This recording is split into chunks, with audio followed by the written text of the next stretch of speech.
Hey YouTubers, I wanted to make a video, just some of my brief comments about why I think it is so prevalent in the Bigfoot community to still think of Sasquatch as something way out there and something that avoids people. You know, the best example, I guess, is the hide and seek champion shirt that everybody wears now.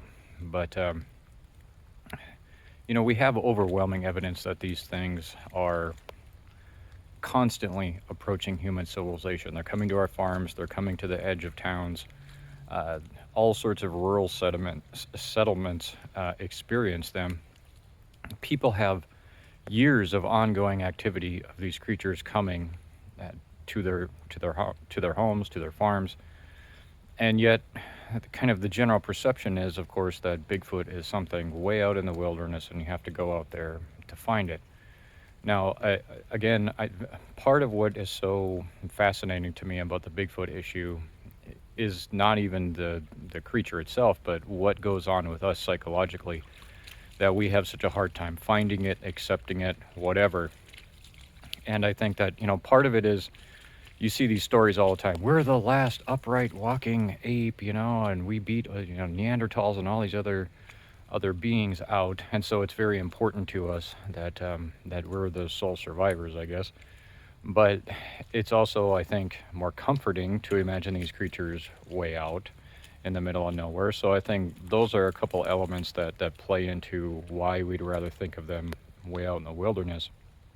But as far as uh, Bigfooters, people that hunt for Bigfoot, um, I've noticed this kind of like a hierarchy, that exists within the world of Bigfoot, and it includes several different elements.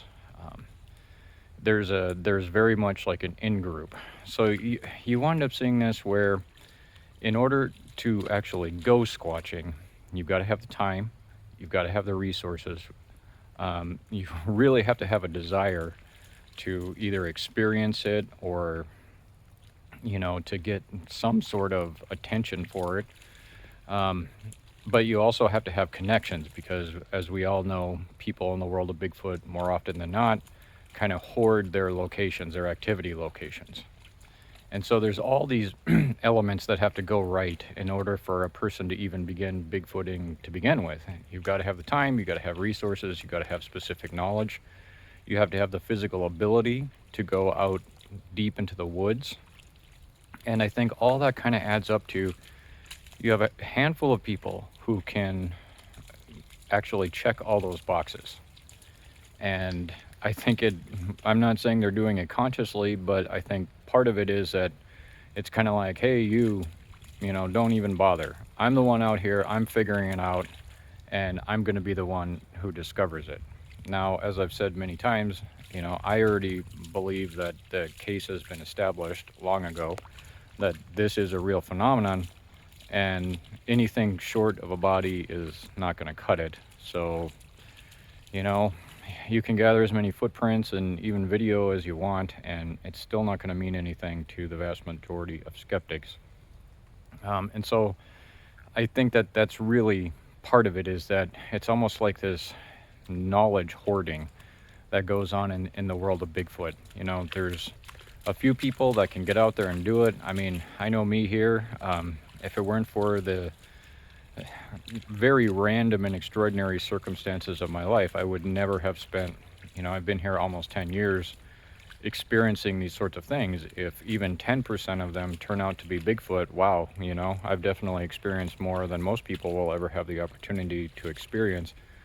I mean, the price that I've paid and loneliness and freezing and all the things that have gone along with it, that's up for debate whether or not, that's tolerable from one week to the next, I guess, in order for the payout of, sometimes there's something interesting and most times there's not, So these are just a few things that I think about. Like I say, I really feel like there's a hierarchy in the world of Bigfoot, and that's part of why we really haven't taken it seriously and why we don't have more to really go on, is because a lot of people are really just kind of into this for themselves, quote unquote, unfortunately. And that's fine. And maybe, you know, due to that, I mean, if people didn't want to be famous, we wouldn't have great music, right? We wouldn't have movies. I mean, I don't think there's anything inherently wrong with people wanting to be involved because, they enjoy this and talking about it. I certainly enjoy talking about it. But there's just like a particular subculture that is the world of squatchers that's just it's a little bit different, than I think what we normally experience in society. But all right, that's just some rambling about that topic, and thanks for tuning in.